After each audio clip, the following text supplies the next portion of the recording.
Alô, galera, tá no ar mais uma edição do Conta e Manda Podcast. Muito obrigado pelo carinho, pela parceria. Se você não curtiu, curta todo o nosso conteúdo, se inscreva no canal, aciona o sininho, né? Aciona o sininho, isso. São quase já o quê?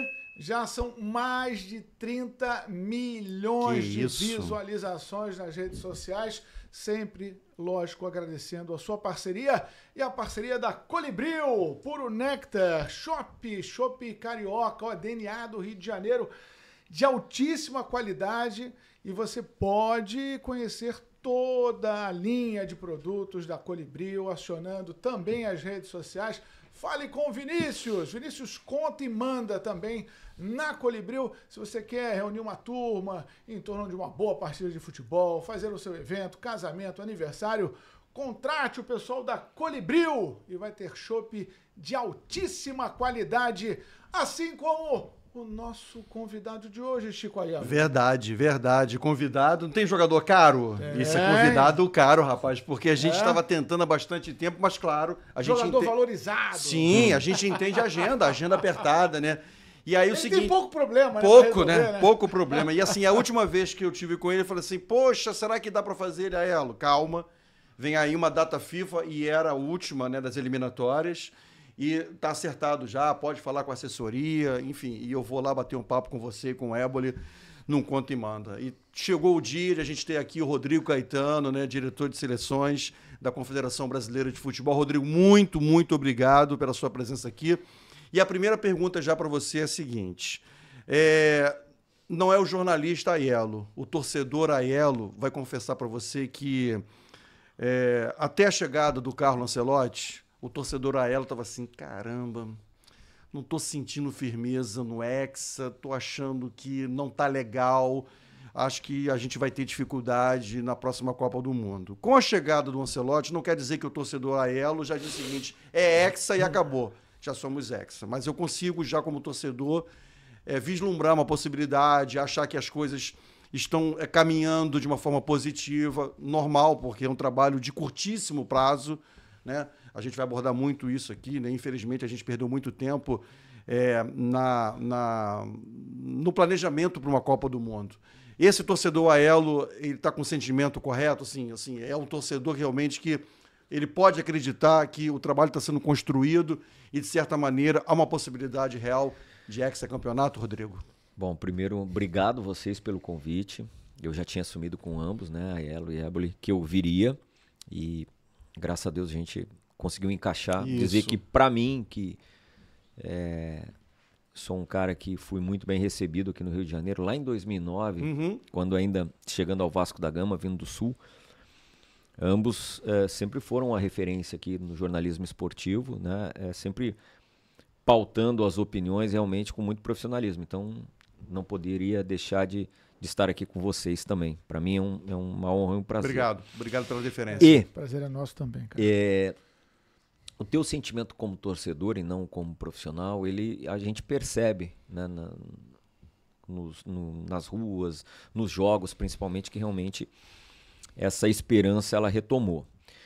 E claro, como grande profissional que você sabe, e que você não é simples. Mas, assim, o que eu vejo que vale a reflexão? É que nós, no Brasil, às vezes a gente esquece de fazer uma comparação com as outras escolas, com os outros países. E a gente olha muito para nós como se nós não tivéssemos adversários. Talvez num passado sim, mas hoje, com a globalização, o que a gente observa, eu agora na seleção há 1 ano e meio, é que o futebol no mundo evoluiu, mudou demais. Aquilo que antes era um privilégio de formação de talentos aqui, ele hoje, por conta, né, de que existe aprendizado, existe troca, existe essa globalização toda, a gente observa nas escolas sul-americanas já. Quais os jogadores sul-americanos de seleções, das suas seleções, que jogam nas suas ligas? Raros, poucos. Então isso aí já não... E antigamente quem saía da América do Sul era muitos brasileiros, alguns argentinos e poucos raros uruguaios. Hoje. Então, assim, o que a gente vem fazendo? É óbvio que concordo com você. Eu, como profissional, nem poderia pensar diferente. Eu acho que toda interrupção ela traz prejuízo. E o ciclo de Copa do Mundo da seleção brasileira foi uma sequência de interrupções. Então, e um ciclo menor esse, porque a última Copa do Mundo não foi, né? No meio do ano. No meio do ano, 6 meses, né, ficaram pelo caminho. Mas a interrupção, eu acho que isso sim, né, talvez seja o maior motivo desse gap em que a gente ainda se encontra. A chegada... Você diz a quebra de comando, as 3 quebras de comando. Eu não vou avaliar, não posso avaliar, não estava, mas eu não tenho dúvida nenhuma que o Fernando Diniz é um grande técnico, não tenho dúvida nenhuma que o Dorival, idem. E o Ancelotti, claro, por toda a sua história, ele é uma unanimidade, né, a nível mundial. Mas eu me refiro como uma interrupção. Ela em clube, eu acho que a gente precisa aqui no futebol brasileiro ter um pouquinho mais de convicção, principalmente na hora da escolha. É mais grave uma interrupção em seleção do que em clube? Porque a metodologia de trabalho é diferente? E você não tem o tempo para fazer correção. A verdade é essa. Então, são menos jogos, um convívio menor. E aí que eu te falo por que da esperança, só para concluir. Porque o Ancelotti ele tem não só essa bagagem toda vencedora, multicampeão, mas ele tem um carisma, ele tem uma liderança sem ser imposta.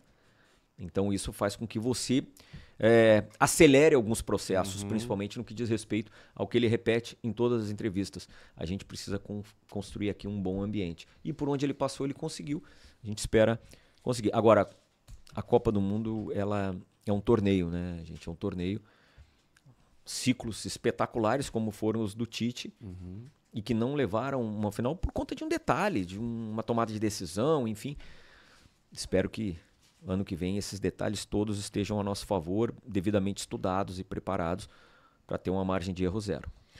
Que tipo de correção de rumo você teve que fazer no teu planejamento de trabalho para acelerar agora o processo? Até mesmo na conversa com o Ancelotti, em função dessa perda de tempo, né, que a gente destacou aqui, o tempo quebrado, né, o trabalho interrompido, e agora virou realmente quase que uma corrida contra o tempo para acertar um time e chegar na Copa do Mundo com um jogo coletivo arrumado, com os nomes bem observados.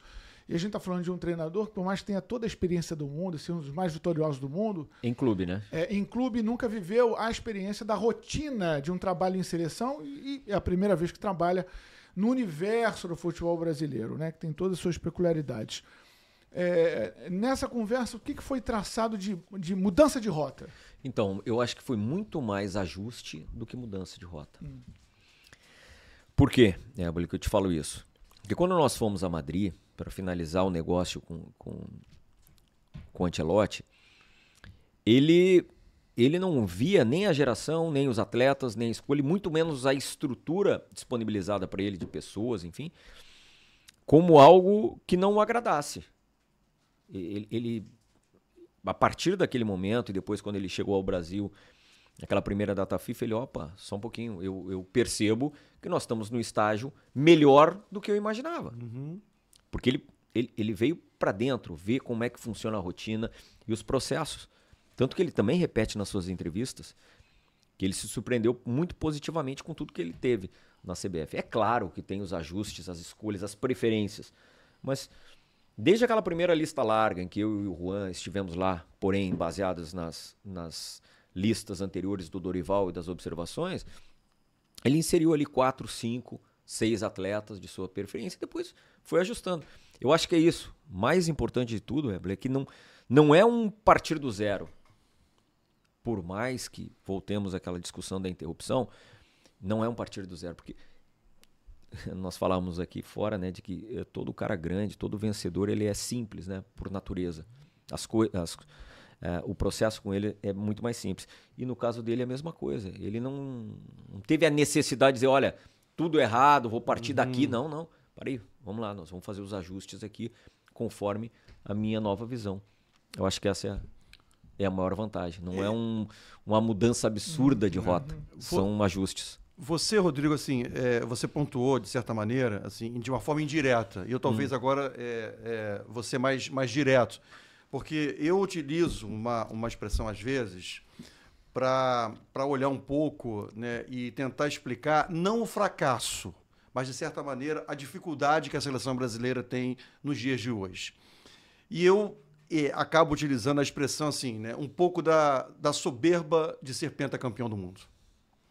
Ou seja, isso dá a nós, torcedores, né, e a nós, brasileiros, e aí vamos lá, torcedores, jornalistas, dirigentes, treinadores, jogadores, um pouco dessa soberba. Como que a gente diz? Espera aí, nós somos o único país pentacampeão do mundo, mas você próprio acabou de dizer que o futebol ele evoluiu absurdamente, e você citou, por exemplo, a América do Sul, e a gente vai, por exemplo, a África, a gente vai, por exemplo, a Ásia, quer dizer, vem 2 jogos agora aí contra 2 seleções asiáticas, que se a gente fosse jogar nos anos 90, a gente ia o quê? 5-0 você acha que vai ser 5? Eu acho que vai ser 6 e tal. E a realidade hoje é completamente diferente. Você acha que, de certa maneira, eu sei que é difícil dizer que quando se ganha, ganhar é ruim, que uma conquista pode trazer algo negativo. Não é isso que eu quero dizer. Mas sentar em cima dessa soberba atrapalhou um pouco e atrapalha um pouco a seleção brasileira? Eu penso que é uma questão... Acho que você tem razão. É uma questão mesmo de conceito nosso, tá? Que transferindo também para os clubes. Difícil você ver no futebol brasileiro a chamada hegemonia. Hoje, por uma questão até de investimento e qualidade dos elencos, você consegue dizer que sempre teremos 2 com um intruso, né? Esse intruso ele vem alternando, né? De ano após ano. 2021 foi o Galo, depois teve o Botafogo, hoje é o Cruzeiro. E assim vamos. Por uma questão econômica. E esses 2 Flamengo e Palmeiras, né? Exato, sem dúvida alguma. Na seleção não é assim.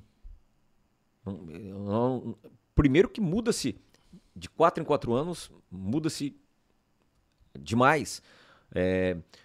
Um exemplo agora, a Argentina é a atual campeã mundial.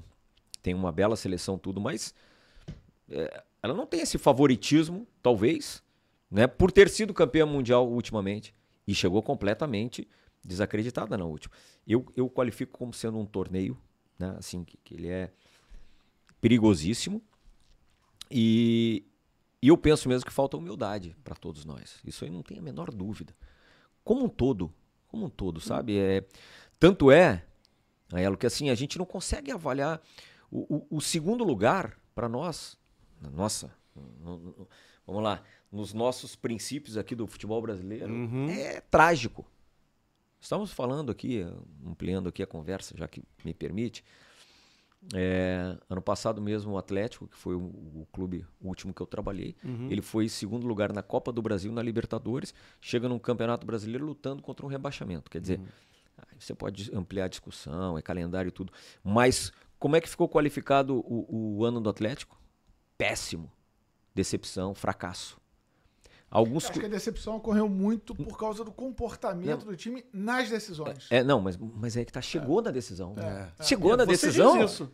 Você fala que só um vai ser campeão. Você defende muito essa ideia. Mas eu digo o seguinte, eu pergunto para você hoje, um clube que sai fora de uma Copa, eu já ouvi dizer, não, às vezes é melhor ser eliminado na Copa, porque daí tem tempo pro brasileiro. Ou seja, o futebol aqui chegou de tal forma entre você ganha e tá tudo certo, e você não ganha. É uma questão realmente que às vezes é levada à questão de vida ou morte. Todos os dias essas invasões em CT, quer dizer, eu não sei se alguns clubes no decorrer do caminho eles preferem, olha, é melhor eu ser eliminado antes para não chegar lá com a expectativa e não ganhar.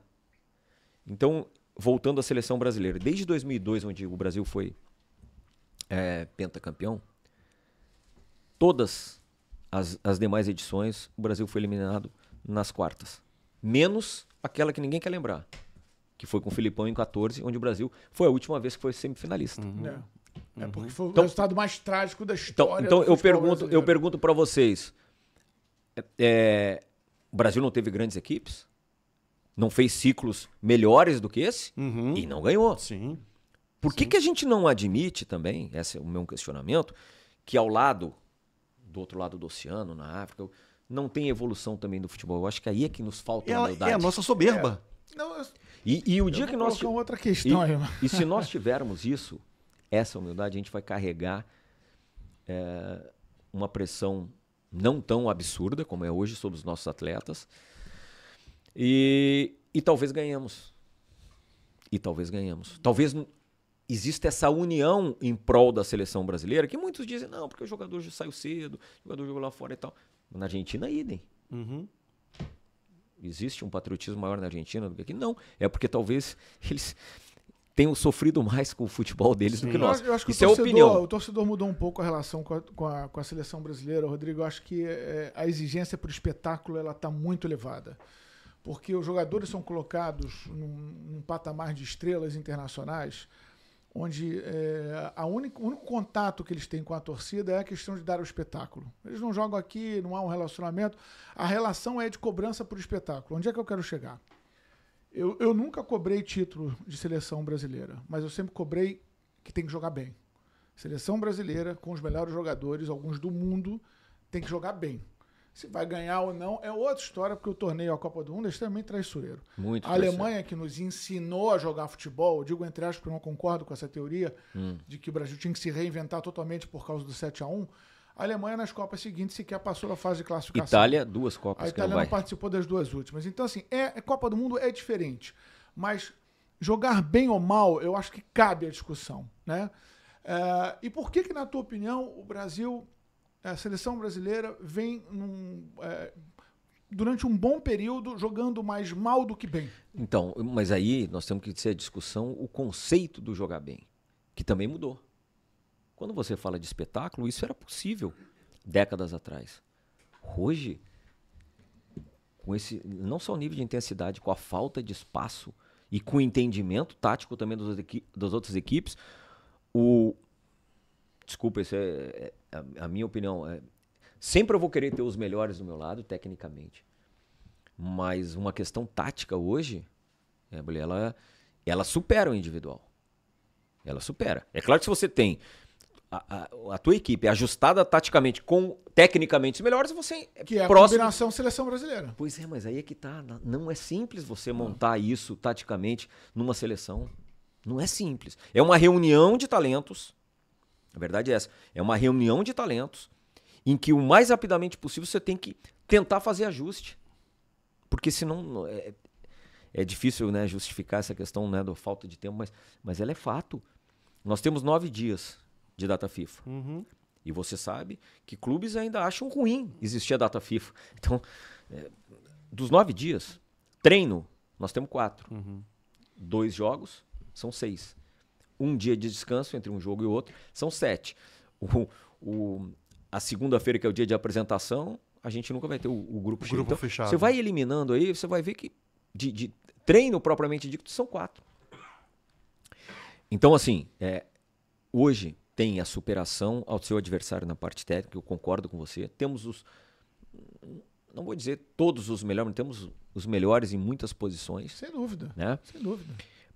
Não é uma geração desprezível. Não. Uma geração muito boa. A geração brasileira, ou melhor, as gerações brasileiras, elas vão estar sempre nas primeiras prateleiras. O que nós podemos discutir são os outros países. Te pergunto, Portugal hoje não tem uma geração que talvez não tenha daqui a 10 anos, por população, Sim. por liga, Sim. mas hoje tem, não tem? Sim. Você pega aí... Hoje tem. Hoje tem. Tem. E não, era inimaginável. O que o Filipão fez naquela Eurocopa é que foi um ponto fora da curva. Exato. Então, eu acho que hoje essa questão tática de você ter a tua equipe encaixada, eu acho que ela vai fazer com que potencialize os nossos talentos. Isso a gente não encontrou, tá? Isso eu tenho que admitir, que a gente está nesse processo muito por conta das interrupções. Eu teria enorme... Muitas... Aí a gente vai cair numa questão chamada tempo. Isso. Como é que você se relaciona com o tempo? Porque você foi pedra, agora é vidraça, né? Você jogou muita pedra porque seus times não tinham tempo para treinar ou porque era atrapalhado pela data FIFA. E hoje você defende a data FIFA, lógico, porque faz parte do seu tempo.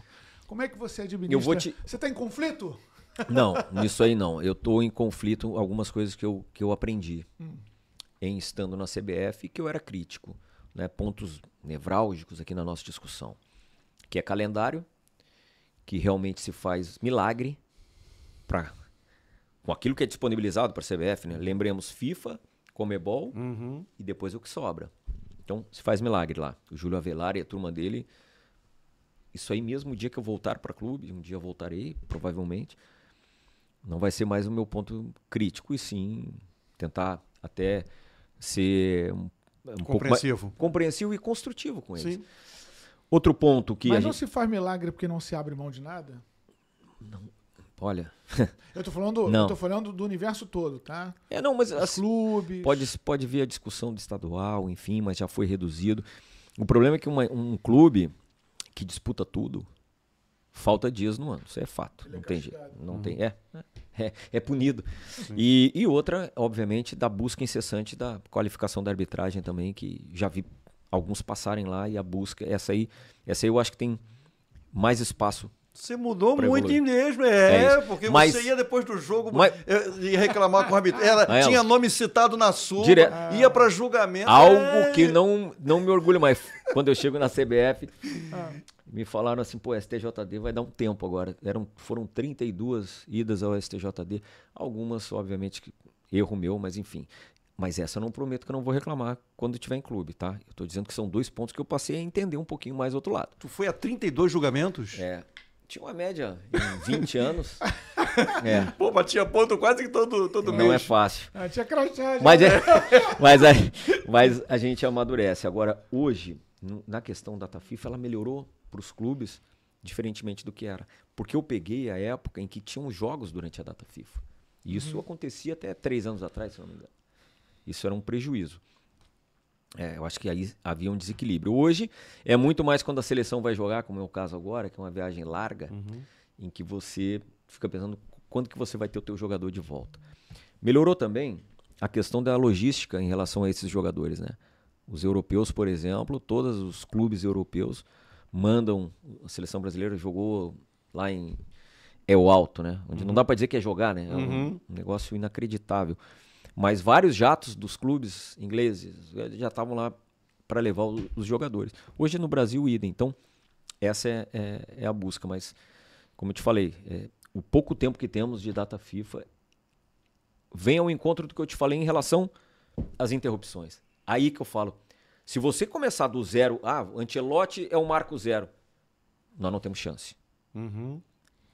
A chegada do Ancelotti é uma continuidade com muitos ajustes, aí o torcedor, aí ela Em tem cima razão. da relação do torcedor com a seleção, não dá para ter a seleção jogando amistosos no Brasil? Até onde passa por você, até onde está acima de você, é uma decisão comercial. Não, ela logística. Ela é uma decisão de você conseguir enfrentar seleções escolas que você deseja. Você citou bem os asiáticos. Bom, Coreia foi aos Estados Unidos, jogou em Nova York e ganhou de 2-0 dos Estados Unidos. Aqui no Brasil se falou pouco sobre isso. Mas quais as seleções que estão garantidas já na Copa? As asiáticas, por isso jogaremos agora. Em novembro vamos jogar com africano, enfim, muçulmano também. Por quê? Porque é quem, na próxima data FIFA, vai se qualificar para o Mundial. As europeias, que não estiverem na repescagem, estaremos com disponibilidade em março do ano que vem. Que já é um ano de Copa, que você já tem o interesse dessas seleções jogarem nos Estados Unidos. Esse enfrentamento. O enfrentamento, conhecimento de estádio, de gramado, de um evento próximo ao que vai ser o evento da Copa do Mundo. Então tem uma série de coisas. É óbvio que nós aqui gostaríamos de jogar mais aqui no Brasil. Vou te dar um exemplo. Até brincando com eles, é muito mais difícil você operacionalizar um amistoso do que você jogar eliminatória. A eliminatória tem a obrigatoriedade da seleção nós irmos, e quando você tem que unir vários interesses com as outras confederações, com as seleções que estão disponíveis, com a parte comercial, é muito difícil hoje a realização de amistosos aqui, como era em outrora, em que não tinha... as seleções elas não seguiam jogando as qualificatórias, né? Esse é um exemplo. Então a gente não tinha Liga das Nações. A Europa está fazendo a sua eliminatória Agora. Na reta final. Porque a Europa tem hoje praticamente todas as datas preenchidas com competições oficiais. Com competições, exatamente. É isso. Até para criar não sei se para criar um bloqueio. Não sei, para facilitar até a logística das seleções europeias. Eles se fecharam. Quanto a isso aí, não tem dúvida, em relação à logística. Porque nós sofremos com os clubes quando eles reclamam da logística dos seus atletas, né? Então, eu acabei de dizer a vocês como é que é feito. Agora, nós montamos o nosso planejamento com essa intenção. Vamos jogar com escolas diferentes. Nós estamos indo por uma Copa do Mundo com um número maior de seleções. Certamente teremos enfrentamentos com seleções diversificados, com características, né, totalmente diferentes. É por isso que a gente planejou dessa forma. Só para Coreia do Sul e Japão agora. Isso. E depois? Bom, a gente está finalizando. Está finalizando ainda. Porque dependemos dessa próxima data FIFA. Para poder saber quem é que está liberado para poder jogar. Mas o que eu posso afirmar é que nós iremos realmente com alguma dessas seleções, a gente trata de muçulmanas ali, que também hoje com o futebol, né? E queremos aqueles africanos raízes mesmo, porque é um outro componente físico, né? Então é justamente isso, porque senão a gente joga com o sul-americano e joga com o europeu. Ano passado jogamos com europeus também, mas a gente quer, por mais que os nossos atletas estejam acostumados a jogarem a Champions, Liga Europa, contra muitos africanos. Mas não uma seleção. Reunidos, sim, tem um outro conceito de futebol, né? Rodrigo, a gente, assim, você próprio disse, né? Você chegou ao Rio de Janeiro em 2009, né? E eu e o Carlos Eduardo Éboli, né? A gente acompanhou bem teu início aqui no Rio de Janeiro.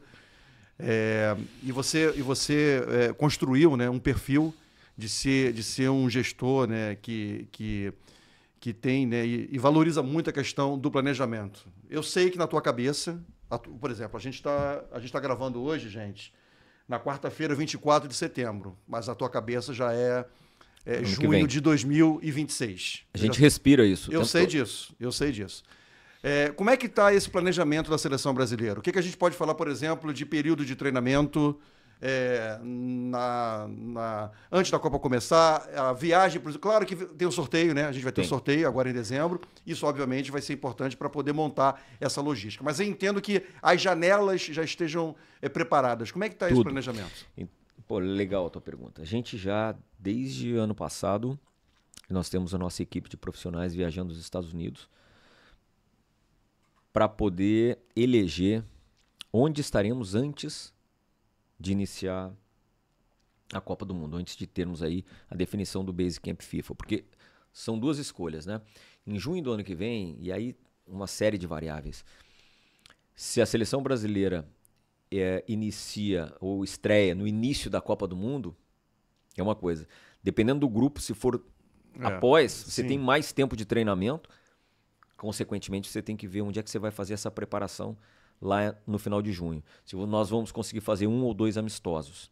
Bom, a gente está avaliando também até que uma coisa institucional e acho que faz todo sentido.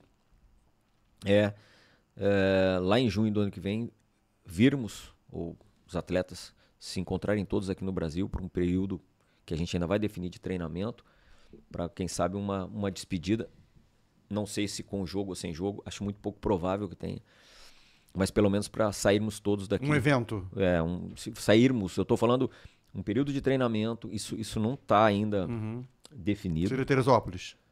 Seria que Teresópolis. Ele está encantado com a Granja. Mas é muito mais de nos reunirmos todos. Porque se você for ver por questão de logística... Não vale a pena. Não valeria a pena. Mas nós temos que entender que tem uma questão emblemática da seleção brasileira se reunir no Brasil e aí depois sair. Então, estamos ajustando isso. Bom, se faremos 1 ou 2 amistosos antes, também vai depender do sorteio. Da estreia. O que não vai depender do sorteio é onde... nós vamos ter que tomar a decisão onde estaremos naquele período que antecede. Porque se nós não tomarmos essa decisão até dezembro, dia 5, talvez a gente venha a perder o que a gente considera ser o ideal. Então isso nas próximas semanas aí a gente deve estar batendo o martelo, definindo com toda mesmo que o sorteio não seja generoso e a gente sabe o tamanho dos Estados Unidos. Além do tamanho, temperatura e fuso. Né? Então, assim, um risco que você tem que correr. Nós vamos ter que... A nossa possibilidade... Vai ser criticado por isso, né? Já sabe, né? Mas tá preparado? Tem que tomar a decisão. Vai dizer, como é que pode? Mas... né? Vai jogar numa parte, né, de um lado e vai treinar no Você outro. Você está preparado para o alerta meteorológico, a mala do alerta meteorológico nos Estados Unidos? A gente está levando em consideração todas essas variáveis para minimizar o risco, né? Porque se nós esperarmos lá, talvez a gente pague uma conta maior, né, em termos de de não termos o melhor equipamento de trabalho. Como tu mesmo sabes, os Estados Unidos, diferentemente de quase todos os demais países, apesar de ser territorialmente gigante, ele é um país totalmente horizontal, né? Então, assim, em 2/3, né? A gente meio que dividiu os Estados Unidos, 2/3 dele nós vamos ter temperatura de 40 graus e a costa oeste variando ali em 20 ou até menos. Então, né? Então nós vamos ter que nos... Entender bem isso. Sem falar que a probabilidade é mínima, se não próxima do zero, de fazermos de nosso grupo estar em México ou Canadá, por conta que eles são cabeça de chave, né? São muitas variáveis. Então, o que a gente pode e fez até o presente momento? O cenário está pronto. Só precisa encaixar. Exato, para melhor tomada de decisão. Tudo alinhado, obviamente, com a comissão técnica, mas o nosso trabalho aí de levantamento de tudo isso está pronto. Em cima da linha de raciocínio de que o futebol brasileiro não é visto lá fora como outras ligas, a gente presenciou uma Copa do Mundo de clubes inédita em que vários treinadores de times europeus elogiaram os nossos times. A gente falou da soberba, né? Mas também tem um complexo de vira-lata. Nós somos os extremados. Claro. Nós somos extremados. Coisa de latino mesmo. É o nosso perfil.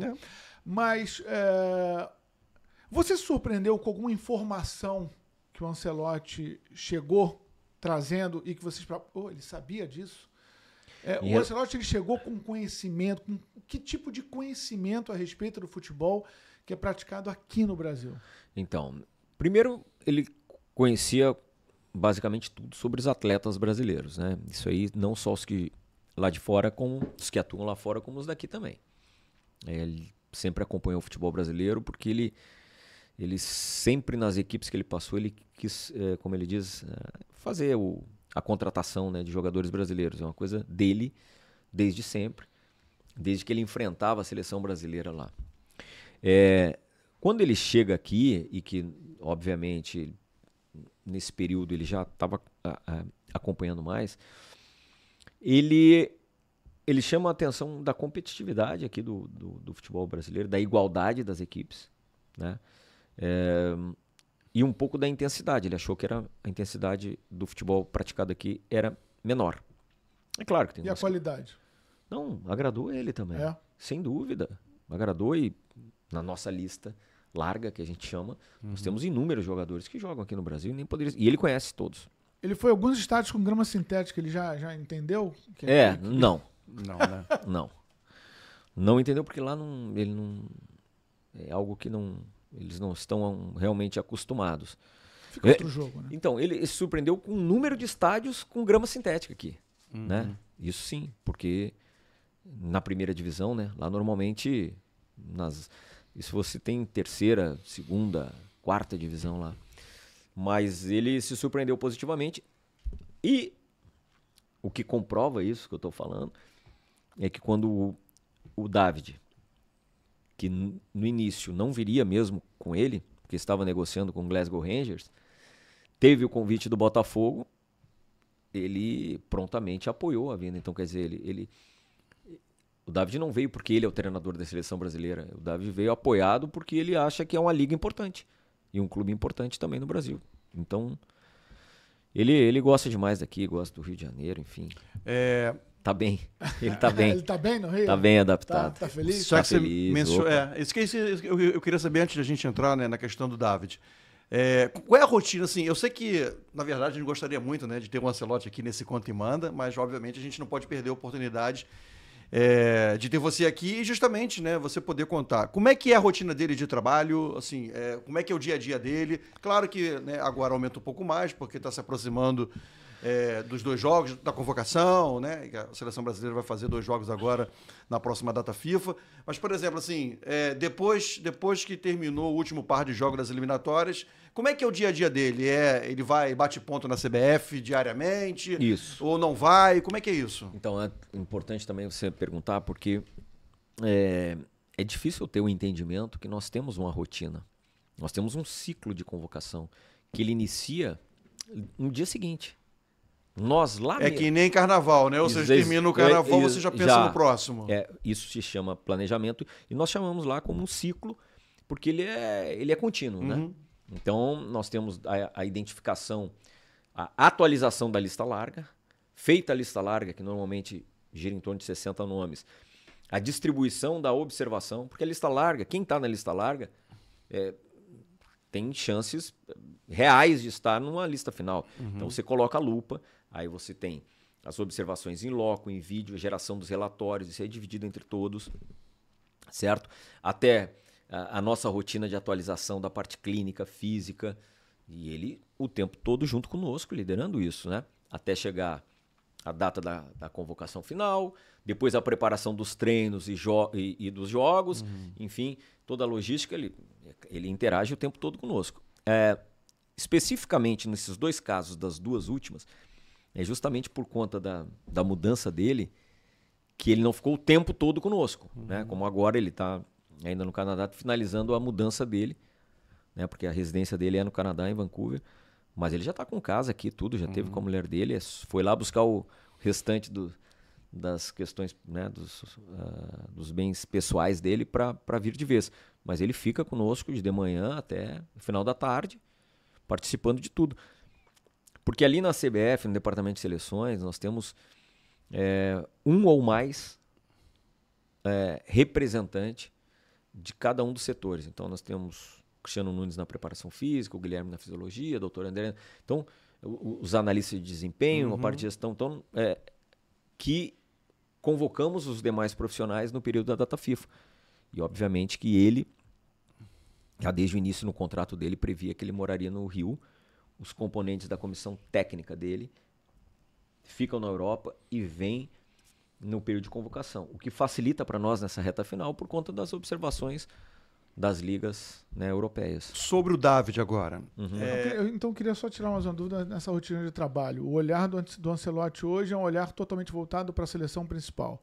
Ou ele troca informação com a base? Não, troca informação com a base, colabora com a base. Como é essa troca, então? Poxa, nós estamos no mesmo ambiente. Os treinadores da base, da 15, da 17, da 20, o Ramon, o Dudu e o Guilherme, ficam no mesmo ambiente, claro que em salas separadas, mas é o mesmo convívio nosso, junto com o Branco, junto com, né, o pessoal da base. E essa integração ela é total. Ele manda chamar o outro na sala dele, troca ideia, falando sobre conceitos e tudo. E óbvio que houve o feedback.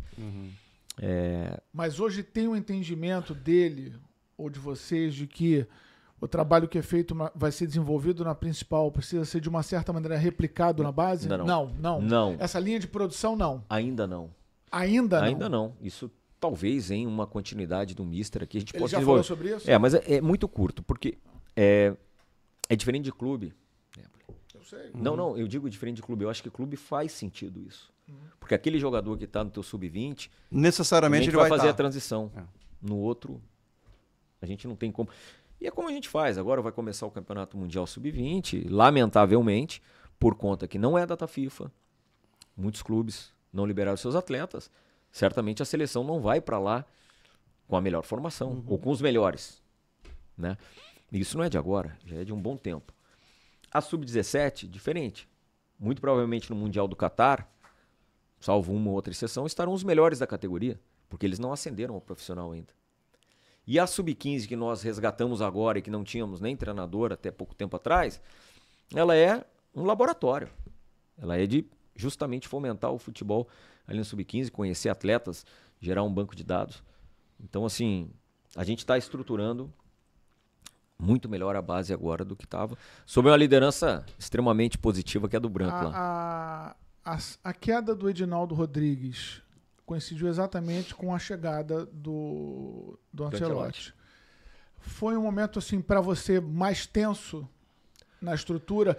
O Ancelotti chegou a titubear em algum momento, em meio a essa turbulência toda? Não, ele chega com um presidente apresentado a outro? Não, ele só... Ele negociou com um e foi apresentado a outro. Perfeito. Titubear, não. Ele foi contratado pela CBF. É claro que... Mas o ambiente pode gerar uma insegurança. Não, mas eu acho que foi bem gerido por todos, sabe? O quanto você ficou tenso?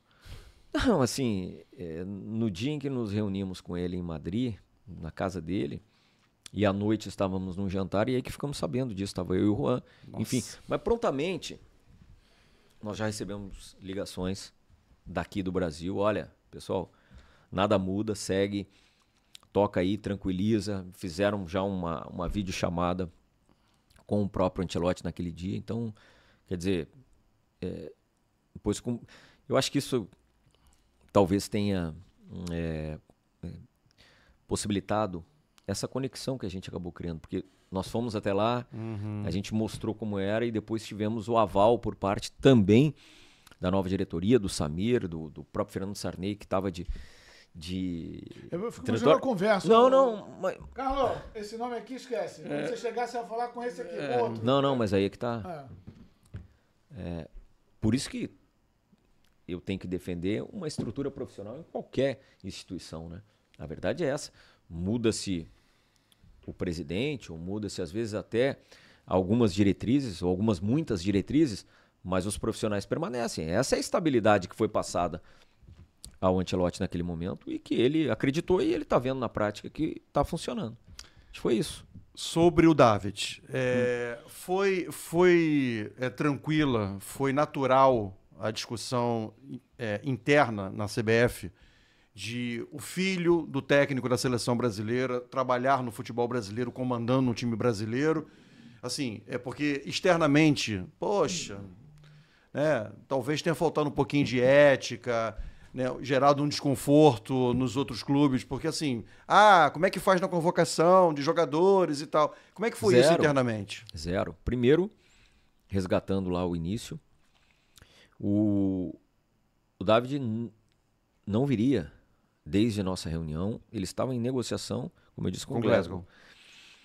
Quando encerra-se a negociação, já tinha um pré-contrato assinado de que ele poderia integrar a seleção brasileira, mas também com uma cláusula de que em 60 dias, que era o período ali da janela, ele poderia ir para algum clube, que sempre foi o desejo, ele sempre foi muito claro e transparente. O desejo dele era seguir carreira solo, desde o princípio. Eu acho que foi... É claro que esse tipo de negociação, o nome dele, o desejo dele treinar uma equipe principal surgiu na Europa, mas obviamente que o Botafogo, naquele momento de mudança, se alertou pro nome dele, sabe que ele é um grande profissional e foi muito importante nessa trajetória do pai, né, do Mister, e eu acho que foi por isso. Agora, desconforto, zero, porque são a gente que vive isso, a gente sabe que são coisas muito distantes, assim, sabe? Eu trabalho no clube, o que tem é o acompanhamento do Ancelotti, obviamente, e torcer pelo filho, mas não especificamente esse ou aquele atleta. Apontar o dedo e tal. Zero. E o David, o que fica também de acordo é que lá na Copa do Mundo, em caso, né, da seleção brasileira, entender que é importante a presença dele, ele estará como um dos assistentes, dos outros 4 assistentes que hoje a gente tem. Rodrigo, eu lembro muito bem da imagem, cara. Lembro muito bem do cenário, tá? E eu queria te ouvir agora, porque assim, acho que você, na época, mencionou, você foi perguntado sobre isso, mas eu queria, de certa maneira, explorar um pouco mais isso agora. Qual é a imagem, qual é o cenário, né? Qual é a imagem que eu tenho na minha cabeça? Do anúncio da demissão do Dorival. Né? E você foi né, o responsável em dizer da continuidade do trabalho, do seu trabalho, mas sem mais a presença do Dorival. Como é que foi aquele momento? Difícil. Como é que foi para você ter que interromper o trabalho do Dorival, assim, tirar o treinador e você continuar no comando? Porque eu costumo dizer o seguinte, é muito fácil às vezes, isso muito em clube, né? Quem contrata o treinador demite o treinador, mas a pessoa se mantém no cargo. Ou seja, o gestor, o gerente, o diretor executivo, o diretor de futebol, enfim. Como é que foi para você viver isso na seleção brasileira com o Dorival? Bom, primeiro que o Dorival não é apenas um treinador para mim, nós somos amigos em 2009. Sim, por isso que eu tô te perguntando. Joguei contra... É o Júnior. Por isso que eu tô te perguntando. Eu nem Dorival, não consigo. Eu nunca chamei ele de Dorival. Eu sei, mas por isso que eu estou te perguntando, porque eu repito, a imagem que eu tenho até hoje não é você constrangido, não, você sentido em ter mas é simples falar. Vamos lá. A situação ela não foi e nunca será simples, né, de interrupção. Até porque eu defendo continuidade desde o início. Sim. É claro que foi uma decisão do presidente da interrupção do trabalho do Júnior e do pedido dele na época pela minha continuidade, pelo projeto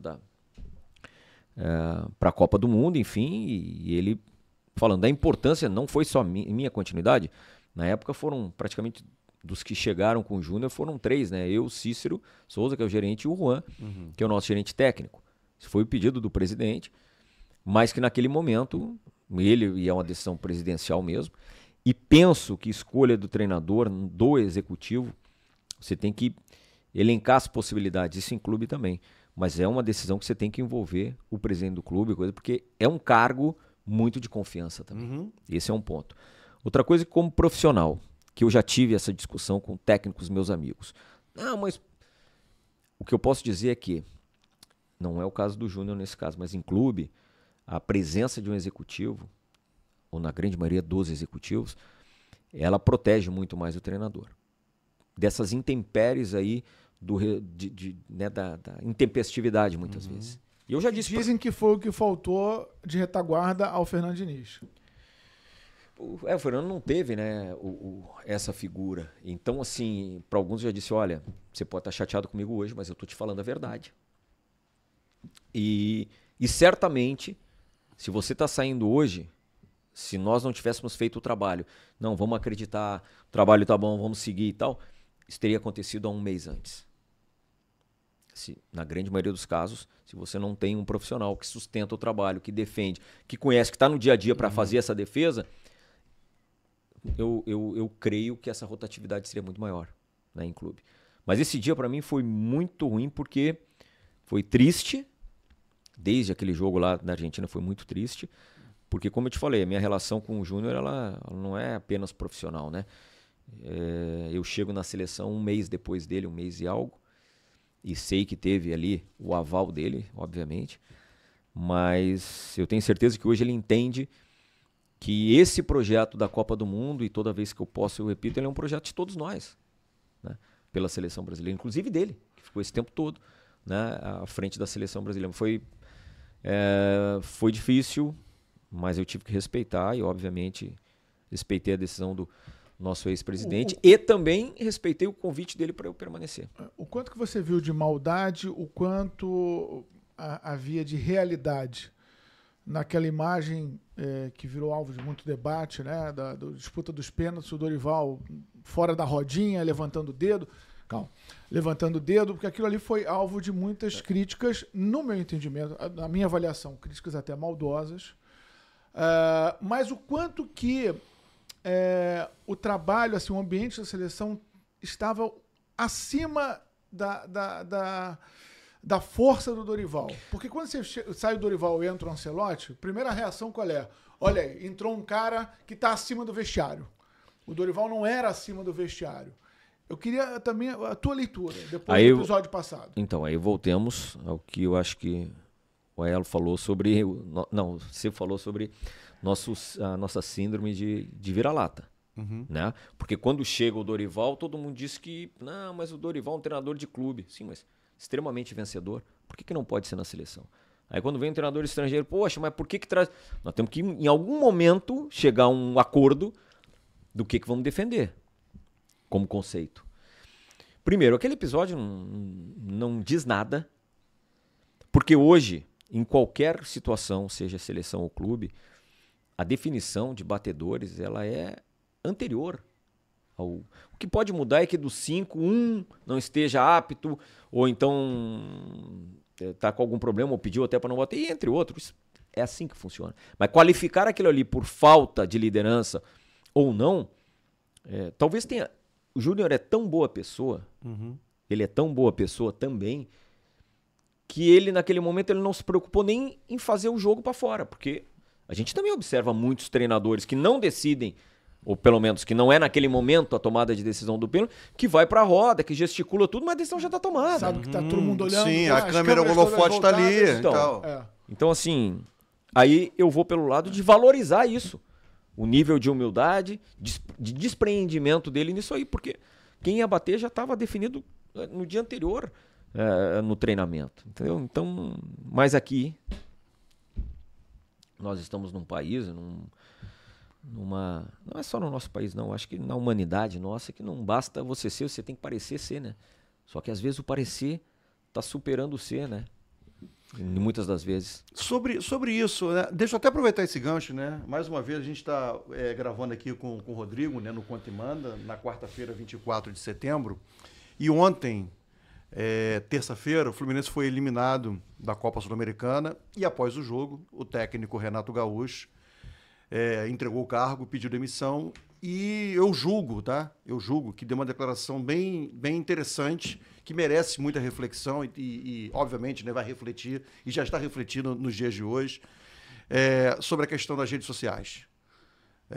De que o Renato foi até incisivo em dizer que o futebol está acabando por causa das redes sociais.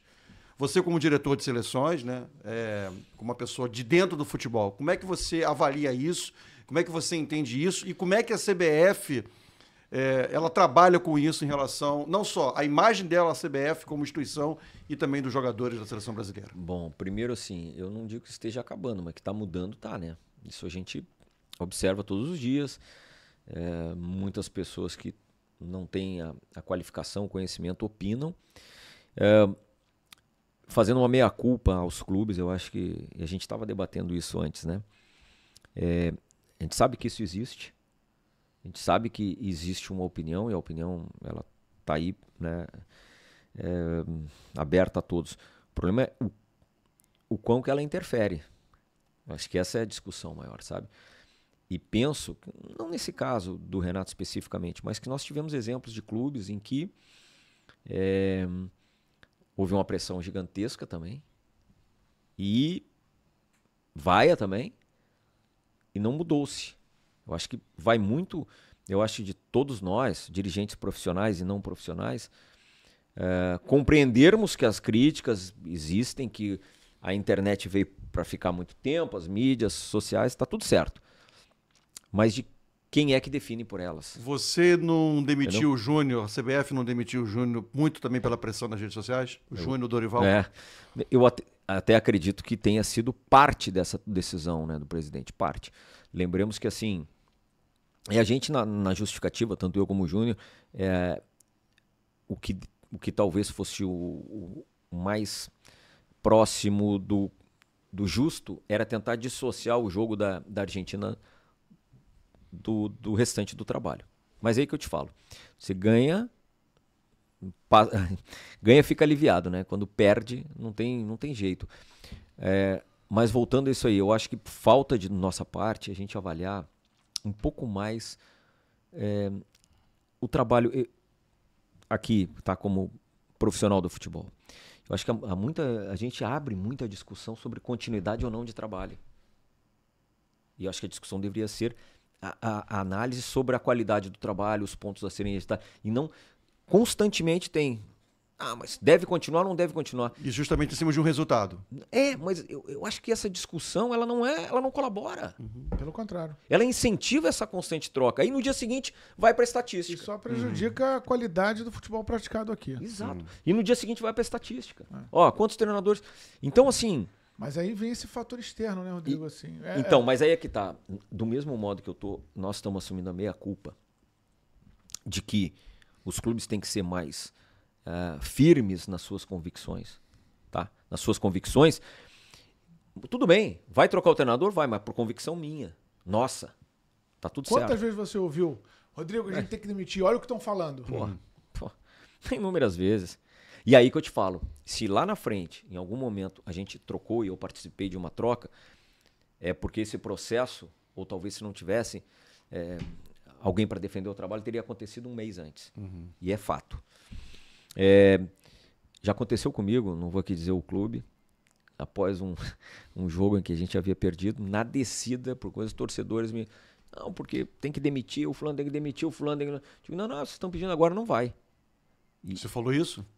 Eu chego no vestiário e o treinador pede demissão pro presidente. Pô! O que aconteceu? Parece que foi a pressão do torcedor.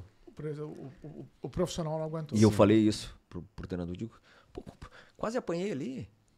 Aí chega aqui, você pediu o presidente disse, não, ok. enfim. Você bateu de frente alguma vez, e aí, vamos falar de um caso de sucesso. Aí dá pra falar nome, não tem problema. Você bateu de frente, não vou demitir, ele vai ficar, acredita em mim, ele ficou e se deu bem e ganhou o título. Já teve isso? Teve. Caso de sucesso então mais fala. fácil. Não, mas...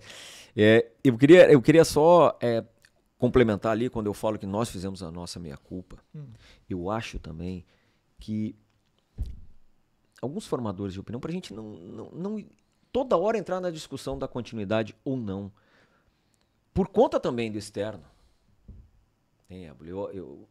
A gente sabe que... a gente vê os programas o tempo todo interativo. É por isso que você está aqui, né? Porque você sabe que aqui não tem isso. Não, eu sei. Por isso você abriu aqui dizendo do que você conhece do nosso trabalho. Não tenha dúvida. Mas você sabe que isso, de certa maneira, dá uma... Não é limitação, mas isso, de certa maneira, não gera um engajamento sem dúvida, de que outros colegas acabam tendo. É isso. Isso faz mal pro nosso futebol. Mas é óbvio sabe? que faz. Porque uma coisa é a crítica. Mas para que toda hora falar em continuidade ou não? Pô, critica... merece, mas assim... A interpretação ela já é condicionada a isso, Rodrigo. E aí eu falo um pouquinho aqui do nosso lado. Quando a gente faz uma crítica, faz um questionamento a respeito de um trabalho, as pessoas, muitos associam, olha aí, tá pedindo a demissão. Não estou pedindo a demissão. Eu estou fazendo uma avaliação de trabalho. É isso. Mas aqui a associação é imediata. Quando você começa... a questionar determinados Mas o que dá mais engajamento? Ir para uma interativa, merece ficar, não merece ficar, quem é o substituto? Sim. Aí depois a gente reclama. Então, assim, eu acho que isso aí precisa ser revisto por parte dos clubes, por parte dos formadores de opinião. Eu tenho certeza absoluta que foi uma questão do Renato, pessoal dele, porque se dependesse do Mário, do Paulo Angione, claro, obviamente que dariam continuidade. Então, não estou falando aqui que o clube... Não. Tenho certeza absoluta. Até pela situação do Fluminense no ano, gente. O Fluminense está numa semifinal de Copa do Brasil e no meio de tabela de Campeonato Brasileiro. Peraí, né? E foi o melhor clube brasileiro também no Mundial, né? Sim. Então as coisas não... E voltando aqui, nós falamos sobre o Mundial, assim, que para mim, eu que estive lá acompanhando os clubes, na minha opinião, o mais positivo é que durante muito tempo a oportunidade que tínhamos de jogar contra os europeus. Lá atrás se jogava, ia lá e se ganhava. O Juan Gamper, Ramon de Carranza, Tereza Herrera, sim. Mas aí eram 3 clubes que viajavam, 4. Sim. Quando começa hoje Intercontinental, o Mundial, você tinha um jogo. Quando você tem um Mundial que você vai com mais clubes brasileiros e você tem esse enfrentamento, eu acho que foi uma grande oportunidade de a gente mostrar que nós não somos só exportadores de talentos. Tem trabalho de profissionais, técnicos, gestores, tem infraestrutura física, porque aí o clube diz, por que o jogador voltou pro Brasil para jogar, um Jorginho no Flamengo, coisas... Tô aqui citando. Acho que o maior ganho do Mundial foi esse. Os clubes lá de fora, eu acho que... E aí a gente entra numa outra discussão, que poderíamos aí potencializar ou precificar muito melhor uma liga, o nosso produto. Porque o produto futebol brasileiro, produto campeonato brasileiro. Mostrou ali, né, que é possível. Enfim. Agora, me dói muito esse negócio dessa eterna interrupção, sabe? Não, mas é porque você tocou num ponto que para mim é fundamental, convicção, né? E eu acho que muitas vezes as decisões, elas trafegam com uma falta de convicção que gera também a crítica. Olha, esse clube não sabe o que quer, porque ele está procurando 3 técnicos com perfis completamente diferentes. Né? Concordo. E eu sempre falo, a contratação mal feita é o início da próxima demissão. Perfeito. Né? Então, para que ter a pressa? Então. Mas você está lá na parada, Rodrigo. Não, mas eu te digo o seguinte. Aí, como é que você controla isso? Como é que é essa pressão da pressa? Não. Cobrança? Já ouviu muito conselheiro, dirigente, cada um sugere um nome. Como é que é a reunião? Não. Qual é o critério? Qual é o critério? O que é colocado na mesa para estabelecer um nome? Para chegar a um nome? Por isso que eu estou te falando. A tomada de decisão de um treinador, ela vai muito na escolha de aliás, na avaliação de um histórico, de um nome que vai dar proteção para todos esses personagens. Né? Às vezes, o conhecimento dele com o jogador, uma série de questões.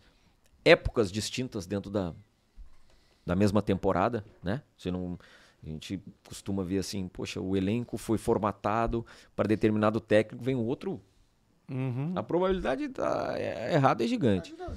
Então, eu já participei e participo. Você, obviamente, levanta nomes, perfis, melhor dizendo, de técnicos que têm um determinado forma de trabalhar. Mas essa decisão, olha, raras são as vezes que só o diretor que vai bancar, não. Acho que tem que ter um envolvimento do presidente, porque ele é a figura mais importante nessa engrenagem. Ela não é única. Você sempre leva para o presidente do clube?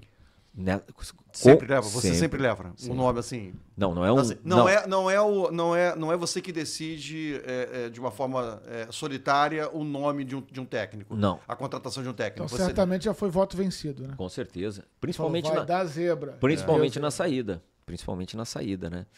Enfim, como eu disse para vocês, às vezes fica numa situação insustentável porque tu não consegue estancar isso. E hoje, a gente esquece, gente, que um jogador de futebol, por mais que seja bem remunerado, né? Um técnico também bem remunerado, são todos seres humanos. Os caras, querendo ou não, é gente. Tá no pacote, sofrer, né? Crítica, às vezes perseguição, tá tudo certo. Você pesa Mas não deixa de ser ser humano. Sim. Com as mesmas fragilidades que todos nós temos. Você pesa pedido de jogador por técnico? Você levava isso em conta? Tipo assim, a gente ouviu nunca muito ninguém, isso. Nunca ninguém veio me pedir. Já veio? Você nunca? Não, assim, nunca. O que já aconteceu de quando sai, né? Vem esse não? Por favor, esse não. Ou seja, não. do lado contrário, né? Me conta aí, conta e manda aí. Uma vitória como dirigente de contratação que você bancou e deu resultado, e uma derrota. E eu acho que aí não há problema nenhum de falar o nome, porque a história já contou o que aconteceu. E não é diminuir a competência de ninguém, até porque um insucesso de um técnico no clube vai muitas vezes além da competência do próprio treinador. Tem outros fatores que envolvem isso. Tipo, esse cara que você bancou, falou, essa contratação a gente vai arrebentar, vai dar tudo certo, e não deu, por N motivos. Eu vou pegar, assim, a última, né? Última minha, que foi a do Hulk no Atlético, deu tudo certo.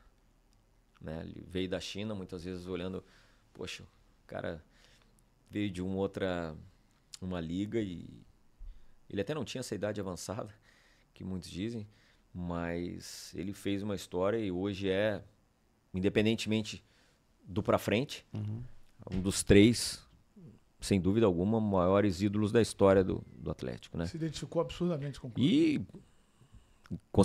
ganhamos, claro que não foi somente por conta dele, mas ganhamos tudo lá.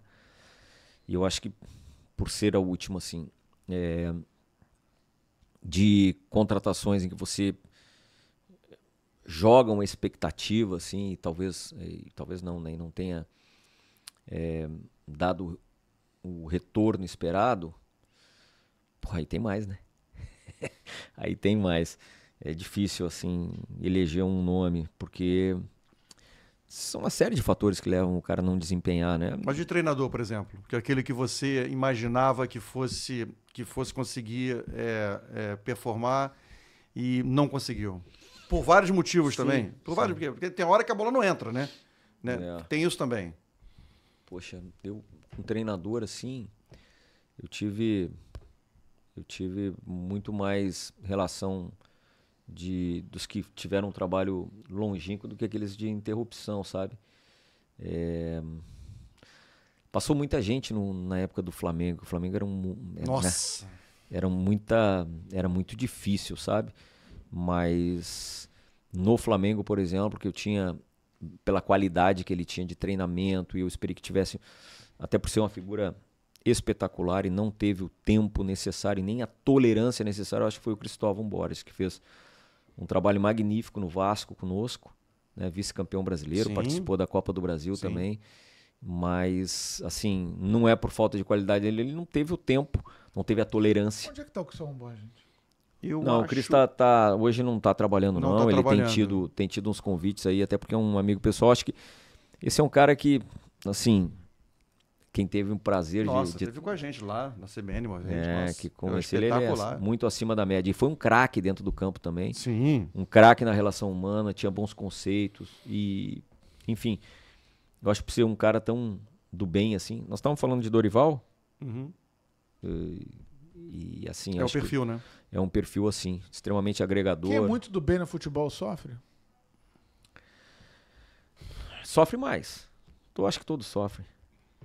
Mas sofre mais. Você disse há pouco que na hora de demitir, você fala assim, ó, eu vou te demitir porque agora, né? Mas, por exemplo... Mas também já tive que fazer sem eu ter a convicção de que era o momento. Sim, mas, por exemplo, assim, mas eu tô te demitindo hoje, dia 24 de setembro, mas isso já era para ter acontecido, por exemplo, dia 20 de agosto, e eu, assim, a gente tentou e tal. E por mais que você fique chateado comigo, lá na frente você vai entender.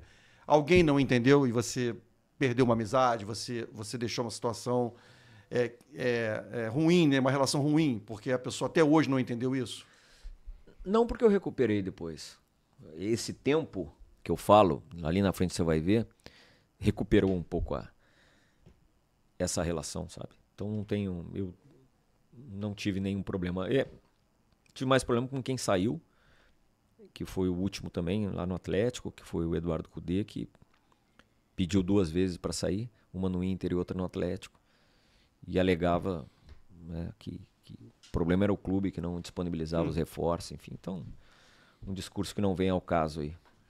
Aliás, esse discurso é um discurso que às vezes vira característica, né, de determinados treinadores, né? Já chega pedindo reforços. Como é que é administrar desejos de técnico também? Falando a verdade, no início, na chegada. Da mesma forma que quando eu fui atleta, eu sempre desejei que a conduta fosse transparente comigo, eu procuro seguir isso como princípio. Então, independentemente de tamanho, de história, eu acho que na chegada as regras sendo claras, elas te possibilitam ter um trabalho mais longínquo. Isso é fato. No meu caso, por exemplo, quando eu sou contratado ou porventura tem uma consulta, é fundamental estabelecer o que esperam de mim. A grande maioria dos clubes te contrata e te joga ali e acabou, né? Mas o que espera? Estou sendo contratado para quê? O que você espera do meu trabalho? Quais são as minhas atribuições? E o treinador é a mesma coisa. Melhorou muito isso, tá? Hoje no futebol brasileiro. Melhorou muito. Antigamente, mas hoje todo grande clube, independentemente, às vezes até do tamanho, existe sim reuniões prévias, onde, olha, o nosso elenco é esse, o nosso orçamento é esse, a gente faz... O que você entende do nosso elenco? São quando? Não. Então, infelizmente, não dá, porque isso eu não vou conseguir te atender. Ou então, quais são os objetivos esportivos? Como é que você vê? Pô, quer contar ou não? Nós temos uma comissão técnica permanente aqui. Como é que...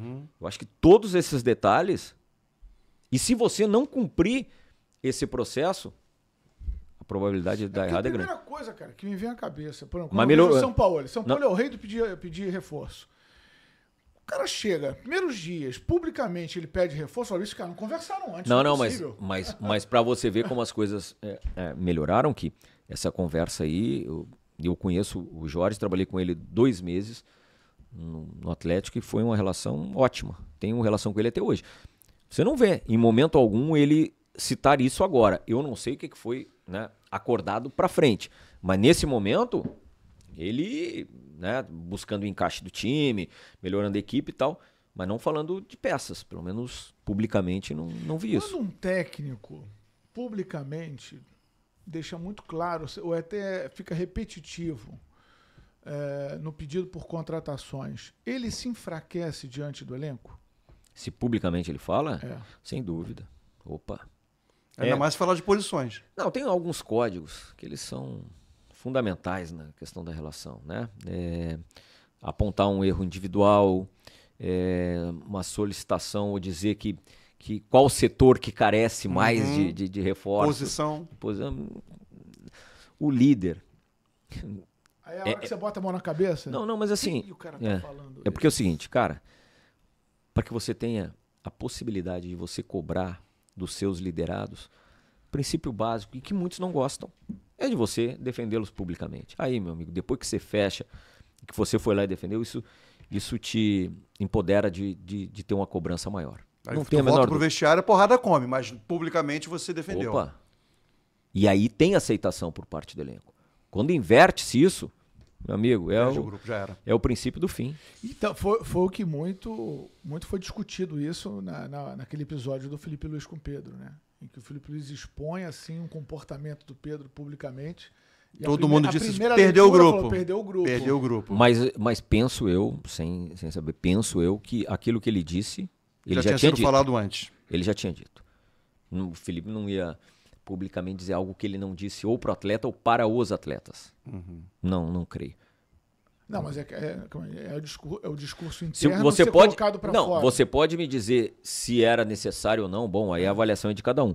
Mas com certeza ele não falou publicamente algo que ele não foi a primeira vez que ele falou isso. Mas usou termos além da conta do que a gente vê no futebol. Mas pode ter usado... O que eu falei é o contrário. Eu disse o seguinte, ir a público falar algo que internamente ele não fez, ou que não cobrou, ou que não exigiu, e ir lá e dizer, apontar o dedo. Mas não tem um efeito também negativo você revelar o bastidor publicamente? Ali, não sei se foi até um bastidor, ele foi perguntado por que ele não ia jogando. Ele disse, olha, o dia que ele voltar a treinar do jeito que eu quero, que eu espero, ele vai jogar. Ele foi de trava alta, isso foi. Eu acho que foi estratégico. E assim, pode até ser. Ele não é. A coisa é Rodrigo, você tá no futebol. Outra coisa, o que eu tenho visto, eu acho o Felipe Luiz fantástico. É o sucessor do Ancelotti? Não o conheço pessoalmente, tá? Até perguntar, você nunca trabalhou com o Felipe? Não o conheço pessoalmente. Seria o sucessor do Ancelotti, você acha? Ele tem, assim, vamos lá, tá? Entenda a pergunta, não tô aqui. Você acha que é uma condição natural? Perfil? Não, acho que o perfil dele tem demonstrado, apesar de jovem, ele exerce liderança, faz as escolhas, privilegia o treinamento. E quando você privilegia as suas escolhas baseado no treinamento, você realmente... Combinado não é caro. E além de tudo, você eleva o nível da tua equipe, né? Porque é difícil falar em justiça em futebol, né? Porque justiça de escolha. Mas quando o treino te leva à escolha do jogo, você não está comunicando só para os 11 escolhidos, para aqueles que ficaram de fora. Você está fora, porque o treino você não está meio passando o que. E aí você eleva o nível do teu treinamento e tudo. Eu acho que o Felipe tem um grande perfil, não é fácil. Tem o perfil de um técnico que tem potencial para chegar, sem dúvida alguma. A facilidade, né? Começa num clube como o Flamengo. Tem a humildade nos momentos em que, às vezes, né, o resultado não vem, em assimilar, em admitir. Tem um controle do elenco. E tem, o que mais surpreende, é aquilo que todos julgavam que seria a maior dificuldade dele. Né? Um dia ele é colega e no outro dia é chefe. E se existe uma virtude que ela... Aqui podia se discutir a forma que o Flamengo joga, entendeu? Que é um futebol de posse de bola, tudo isso, mas você um dia ser um deles e no dia seguinte ser chefe, é para poucos. Né? Como é que você constrói essa liderança? E certamente não é uma liderança impositiva, no berro, forçada, no grito, não, é no conteúdo. É no conteúdo. E jogador de futebol, quando vai pro treino e quando ele vai pro jogo, ele respeita o conteúdo. Se você convencê-lo de que aquilo ali vai fazer ele jogar melhor e ganhar jogo... Por isso que está acabando essa...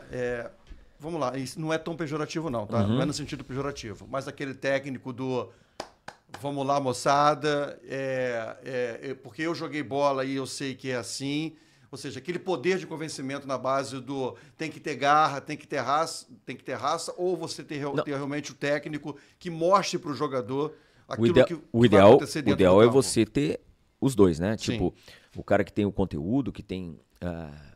que mexa com o emocional. E que mexa também com... Normalmente, né, se faz isso, né?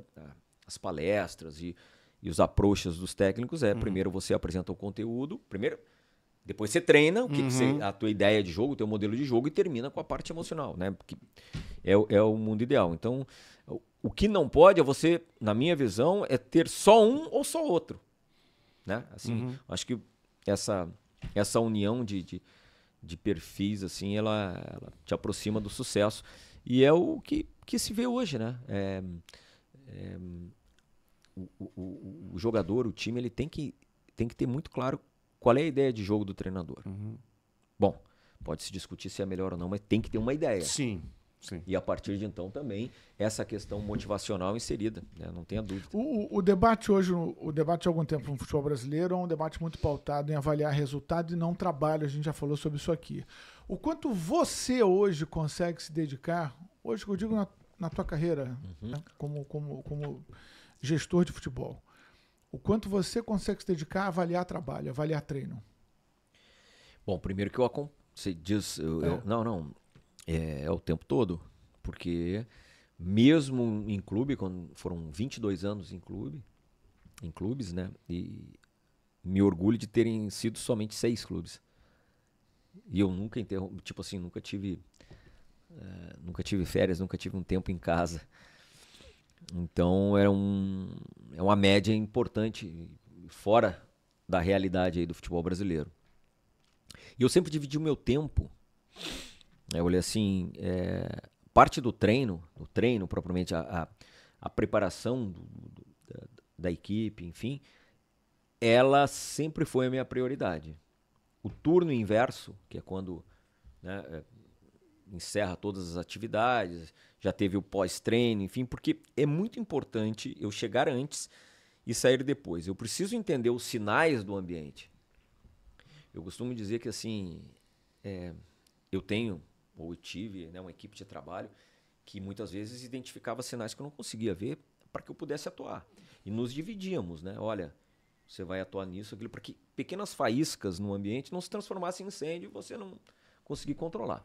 No turno inverso, aí sim eu ia para a parte administrativa, planejamento e todas as questões mais burocráticas. Mas eu acho que não tem nada mais importante num clube, ou mesmo na seleção, que aquele momento do treinamento.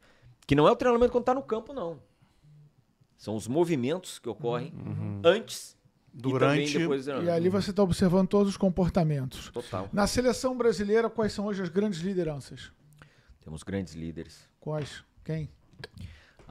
Vamos começar de trás, né? Sem dúvida alguma. Liderança mesmo, Rodrigo. Liderança mesmo.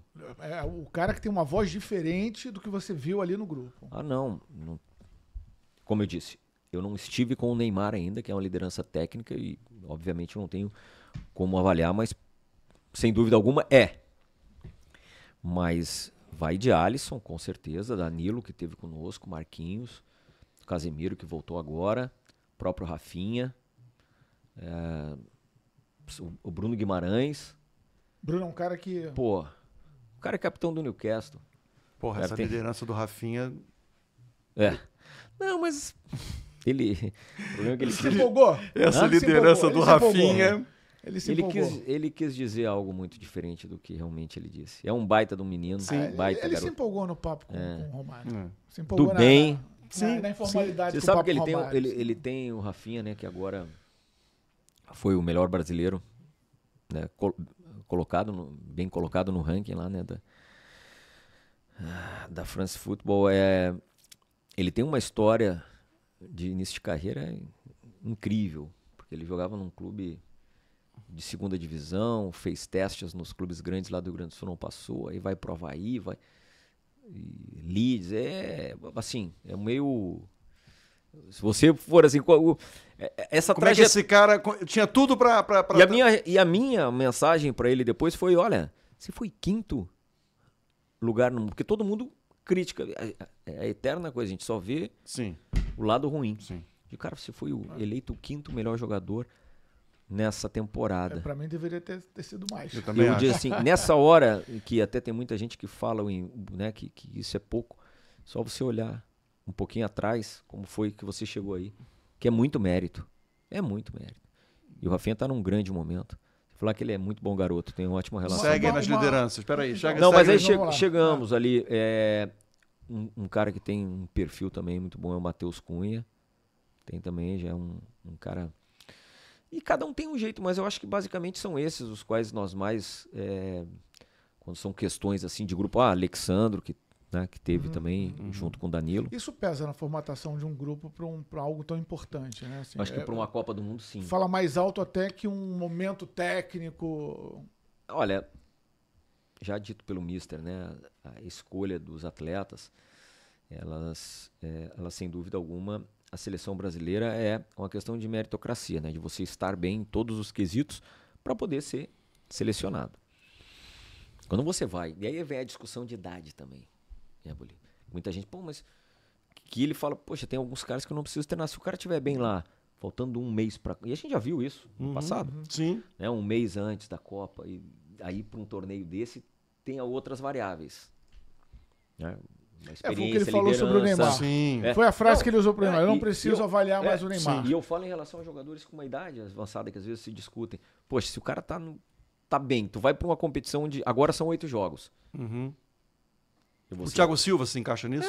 Eu poderia, né? Claro, volto a dizer, né? A decisão sempre ela foi do treinador. Outra coisa que tem que desmistificar aqui, jamais um presidente, eu falo não só no caso do presidente Edinaldo, Samir, que são os que eu trabalhei, mas anteriormente nenhum presidente teve qualquer tipo de interferência, né, em convocação, né, ou escolha, ou agente, essas coisas.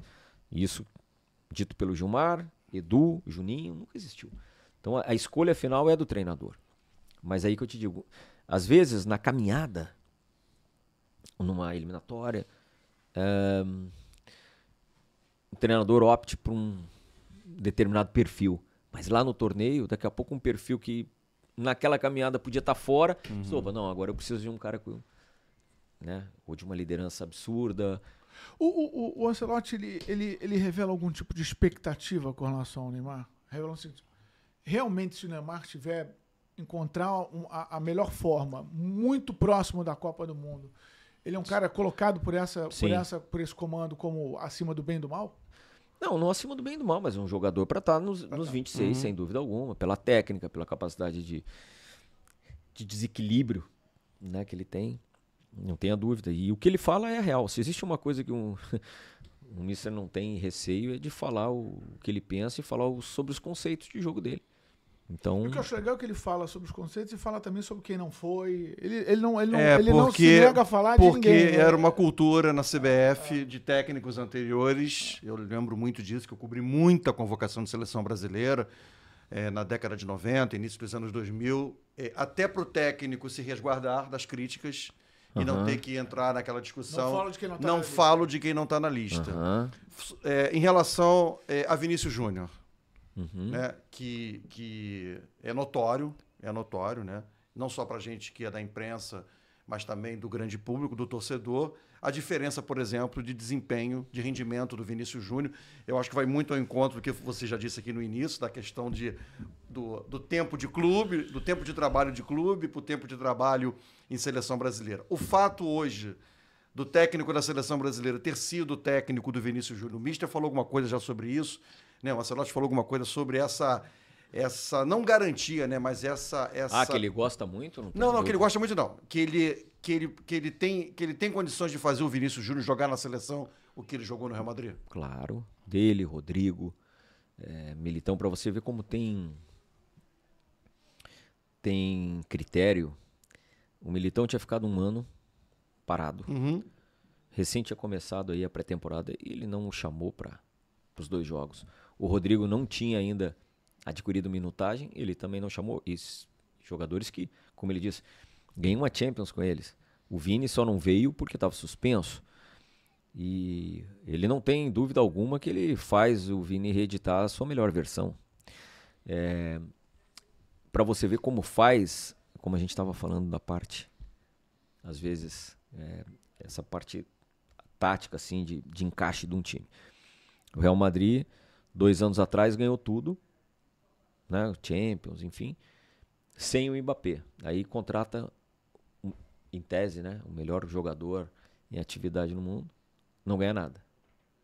Então, pra vocês verem como não é simples o encaixe de forma tão rápida, também com os craques. Sim. Ou não é? Aí você... O Paris Saint-Germain hoje é o símbolo do futebol coletivo, né? Aliás, uma alfinetada atrás da outra, né? Sim. Aí, o presidente já não se cansa, né, de alfinetar. Mas vamos pegar o inverso. Você tem jogadores que não se discutem a qualidade, mas às vezes a reunião de todos eles não encaixa.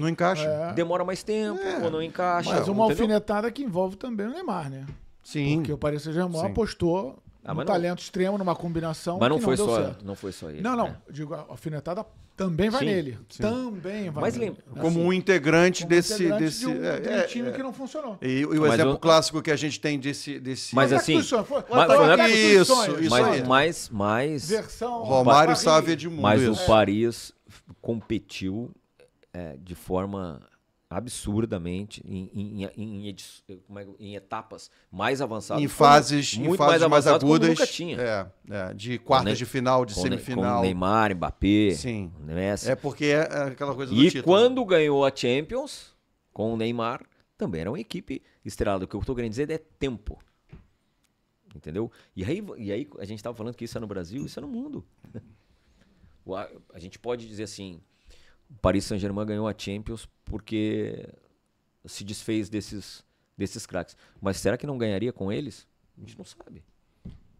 Passa muito por administrar vaidades também, sim. Né? Também.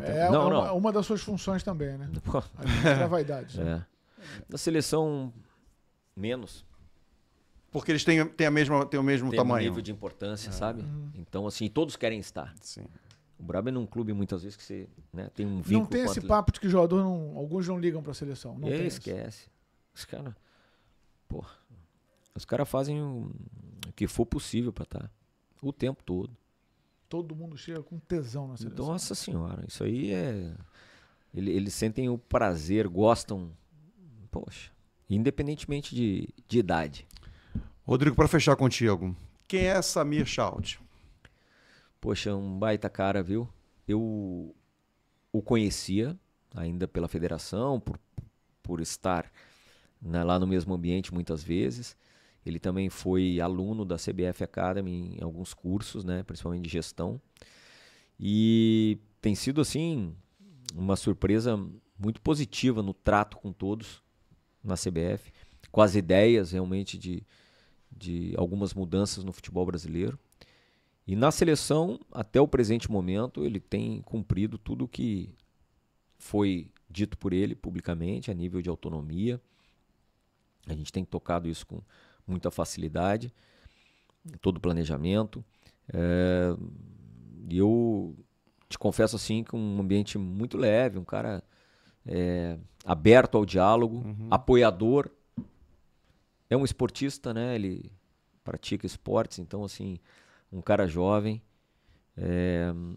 E você em algum momento tirou alguma dúvida? Por não conhecer, inclusive, muito assim. A gente não conhecia muito o histórico esportivo. Isso, né? Então, obviamente né? que eu conhecia ele como pessoa, outra coisa é ele se tornar o presidente da CBF. Enfim, mas já desde o princípio, aberto ao diálogo, isso é fundamental, porque quando você escuta os profissionais. E depois, né, participa da decisão e toma a decisão, isso facilita sobremaneira. E é o caso dele. Não tem sido só comigo, não. Não só com o diretor de seleção, não. Tem sido com todas as demais áreas. Os profissionais realmente têm uma participação importante na tomada de decisão. Chega de turbulência, né? Chega, Quantos cabelos assim, brancos já surgiram? Aqui bastante. Rapaz, não, mas... não era assim não, hein? Não era assim não, cara. Agora que eu tô vendo aqui, e não é a luz não, cara. Né? Mas, assim... É o maior desafio da tua carreira, cara? Opa! Levar essa seleção, estar no projeto da seleção para voltar a conquistar o título? Então, sabe que eu nunca tive a seleção brasileira como minha maior meta. Eu nunca tive como meta, eu tive como um sonho, né? E quando fui convidado pelo presidente Edinaldo, realmente, eu sempre disse lá, era uma convocação, eu estava muito bem posicionado no Atlético. Tinha confiança dos donos, do elenco, de tudo. Já estava há 3 anos. Mas eu não pensei 2 vezes e, enfim, em assumir esse desafio. Aí quando você vem pro lado de cá, aí é maior ainda o desafio. Sabe por quê, cara? Porque quando você está num clube, você tem o foco daquela torcida. E aqui, desse lado de cá, é do país inteiro, entendeu? Então, e fora do país, obviamente, que isso abre de forma absurda aí as relações. E aí você começa a entender o tamanho que isso representa. O que eu posso te dizer é que eu tenho muita esperança que a gente vai fazer uma grande Copa do Mundo. Eu não sei, não tenho como cravar, seria até soberba, vamos chegar em tal posição, não, mas que a gente vai competir bem, nós vamos competir bem. O Hexa vem, então? Não. Nós vamos competir para isso tu não tenha dúvida. Rodrigo, obrigado demais, cara. Obrigado demais. A Colibril! Opa. Presentei a você. Muito obrigado. Você vai receber em casa algo para preencher. Olha lá, o que você vai receber em casa, ó. Olha aí, ó. O copo vai ficar assim, ó. Sabe de uma coisa? Eu vou dividir o brinde, vou fazer o merchan com o Mister. Porque uma das coisas que ele já falou para nós... Sim. Que ele gosta de provar cerveja feita aqui. Então ele vai receber também. Então ele diz, pode... Não, pode dizer o seguinte. Ele chega pro garçom e fala assim, qual que é feito aqui pelo Rio? Eu quero provar. Não, olha só. Vai chegar para você a sua e a gente... hoje vai mandar para Carleto. Isso, vai chegar a sua e a gente também vai mandar legal. para ele provar. Obrigado, gente. Tá? Obrigado pelo carinho, obrigado pela honra de estar aqui com vocês. Obrigado você, cara. E não falei da boca para fora, não. Realmente vocês são dois caras respeitabilíssimos aqui. Obrigado. Sempre tiveram muito respeito com o meu trabalho. Grandes... jornalista não dá para definir só com essa palavra aí, né? A trajetória de vocês. A gente tem o nosso trabalho, mas a gente, enfim, tenta fazer o nosso trabalho da melhor maneira possível. Críticas são críticas, elogios são elogios. É isso aí. E principalmente nisso, tem que ter conteúdo para fazer, sabe? E então, prontamente, quando nos encontramos, eu digo, não, nós vamos lá, sim, vai ser um prazer. E o próximo vai ser depois da Copa do Mundo. Amém. Já tá Parabéns aí também pelo Conta e Manda. Muito legal. E você vai fazer que nem o Rodrigo e vai fazer que nem o Ancelotti. Vai experimentar também o chopp da Colibril. Conheça esse produto nas redes sociais da Colibril, Néctar, puro néctar, DNA carioca, que hoje foi nosso parceiro para receber o Rodrigo Caetano. Rodrigo, obrigado mais uma vez. Tá? Obrigado a vocês. Obrigado pelo carinho. E aí, curtiu esse podcast aqui? Então faz o seguinte, compartilha, segue, ativa o sininho para receber as nossas notificações. E em breve, outro grande convidado, que nem o Rodrigo Caetano aqui com a gente. Obrigado, hein? Valeu. Valeu.